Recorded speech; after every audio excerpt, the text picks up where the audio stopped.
अनुद्वेगकरं वाक्यं सत्यं प्रियहितं च यत् स्वाध्यायाभ्यसनं चैव వాజ్మయం తప ఉచ్యతే.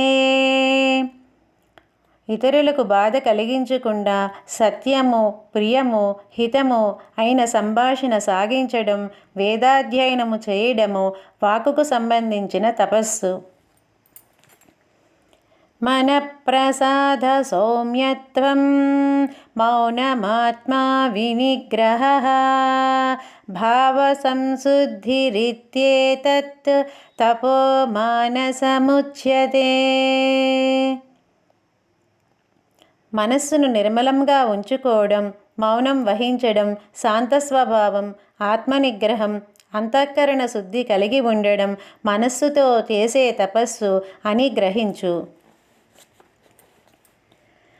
శ్రద్ధయా పరయా తప్తం తపస్తత్రివిధం నరైః అఫలాకాంక్షిభిర్యుక్తై సాత్వికం పరిచక్షతే. నిర్మలమైన మనస్సు కలిగిన వాళ్ళు పరమశ్రద్ధతో ఫలాపేక్ష లేకుండా 3 విధాలైన ఈ తపస్సు చేస్తే అది సాత్వికమని చెప్పబడును. సత్కారమాన పూజార్థం తపోదంబేన చైవ యత్ క్రియతే తదిహి ప్రోక్తం రాజసం చలమధ్రువం. సత్కారం, సన్మానం, పూజలు పొందడం కోసం ఆడంబరంగా ఆచరించే తపస్సు అస్థిరం, అనిశ్చితం. అలాంటిది రాజసమంటారు.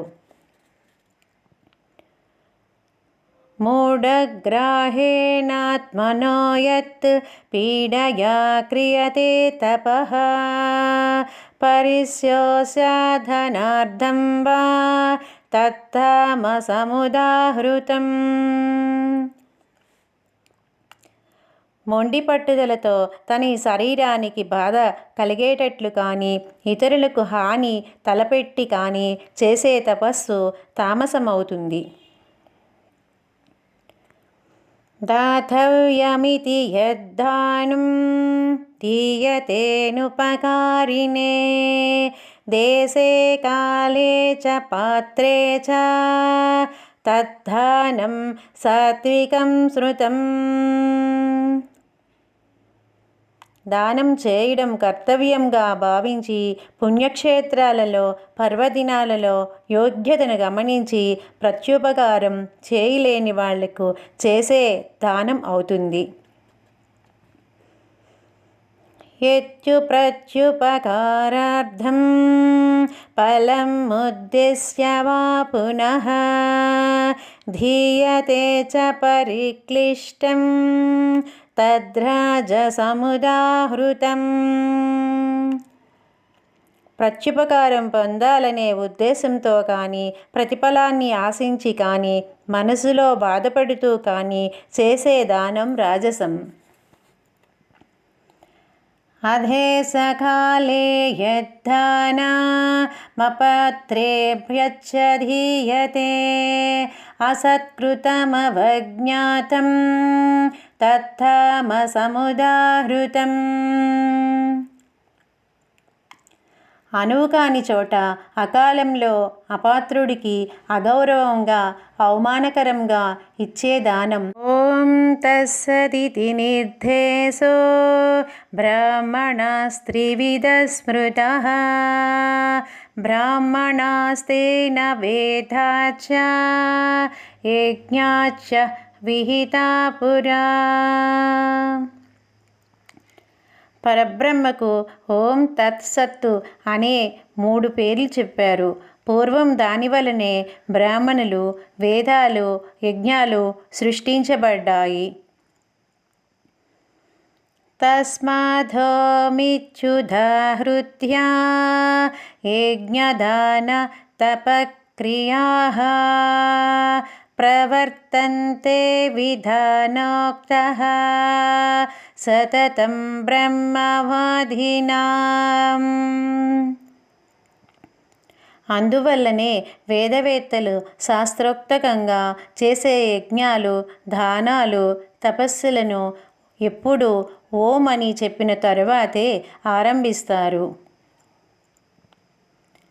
తదిత్యనభిసంధాయ ఫలం యజ్ఞతపక్రియాః దానక్రియా చ వివిధాః క్రియంతే మోక్షకాంక్షిభిః.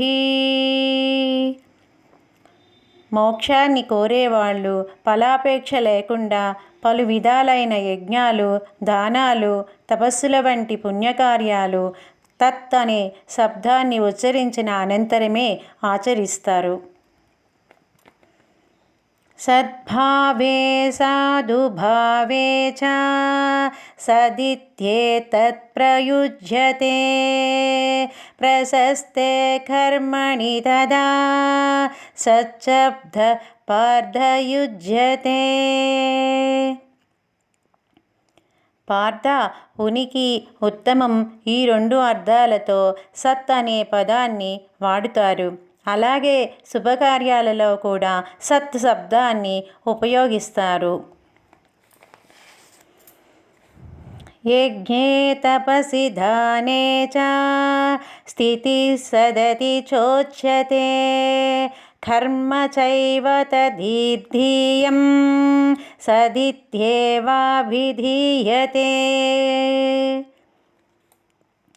యజ్ఞము, తపస్సు, దానాలలోని నిష్ఠకు కూడా సత్శబ్దం సంకేతం. ఈశ్వరుడికి ప్రీతికి చేసే కర్మలన్నిటికీ సత్ అనే చెబుతారు. అశ్రద్ధయాహుతం దప్తం తతస్తప్తం కృతం చ యత్ అసదిత్యుచ్యతే పార్థ న చ తత్ప్రేత్యనో ఇహ.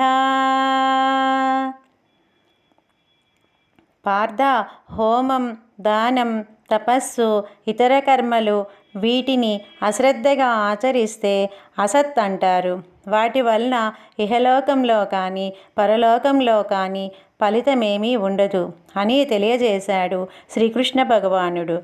ఓం శ్రీకృష్ణ పరబ్రహ్మణే నమః. శ్రీమద్భగవద్గీత సప్తదశోధ్యాయః శ్రద్ధాత్రయ విభాగయోగః.